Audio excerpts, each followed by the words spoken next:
যে সমস্ত মা বোনদের ঘরে বাচ্চা হয় না, যারা বাচ্চা কনসিভ করতে পারে না, ওই সমস্ত নারীরা যদি মাত্র 2টি আমল করে, আল্লাহ তাআলা বলেন অবশ্যই তারা বাচ্চা কনসিভ করতে পারবে। আমার রহমতে তারা বাচ্চা কনসিভ করতে পারবে অবশ্যই। অথচ আজকাল আমাদের নারীরা ওই সমস্ত আমলগুলো থেকে একেবারে উদাসীন। তারা বিভিন্ন ফকির দরবেশ তাবিজের পিছনে তারা ছুটাছুটি করে, অথচ তারা এই সহজ আমলটুকু তারা করে না।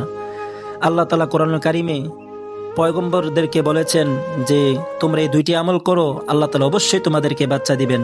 তার মধ্যে একটি আমল হলো, নারীরা যদি প্রত্যেকটা ফরজ নামাজের সালাম ফিরানোর পরে তারা যদি রব্বি হাবলি মিনাস সলিহিন পড়ে, এবং দ্বিতীয় নাম্বার আমল হলো তারা যদি রব্বি লা তাদারনি ফারদা ওয়া আনতা খায়রুল ওয়ারিসিন পড়ে, তাহলে আল্লাহ তাআলার রহমতে অবশ্যই তারা বাচ্চা কনসিভ করবে।